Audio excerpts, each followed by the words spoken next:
சட்டத்தரணி ஸ்வஸ்திகா அவருடைய விடயத்திலும் அந்த யூடியூபருடைய விடயத்திலும் பெண்களுடைய விடயத்தில் அவர் ஒரு தரக்குறைவான வார்த்தை. ராமநாதன் அர்ச்சுனா என்பவர் பேசிய விடயத்தை நான் இதில் போட்டு காட்டணும் பாருங்க.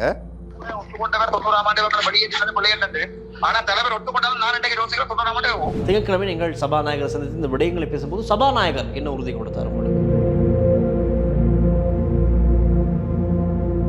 ஆனால் நிச்சயமாக போலீஸ் மா அதிபரிடம் கொடுக்கப்படுகின்ற போது இவர் ICCRP என்று சொல்லக்கூடிய சட்டத்தின் அடிப்படையிலே கைது செய்யப்படுவார். நிச்சயமாக கைது செய்யப்படுவார். பின்புலத்தில் யாரோ பேச வைக்கின்றார்கள், ஒரு சில சக்திகள் குழுக்கள் பேச வைக்கின்றதாக கூறுகிறார்கள்.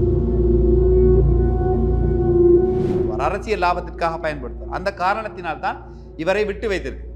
இல்லை என்றால் நான் இவருக்கு எதிரான அந்த போலீஸ் மா அதிபரிடம் சென்று நான் கொடுக்க இருக்கின்ற அந்த கடிதத்தை நேற்றே கையெழுத்திருப்பேன். நேற்று கையெழுத்தில் சில சந்தர்ப்பத்தில் இன்று அவர் கைது செய்யப்பட்டிருக்கிறார்.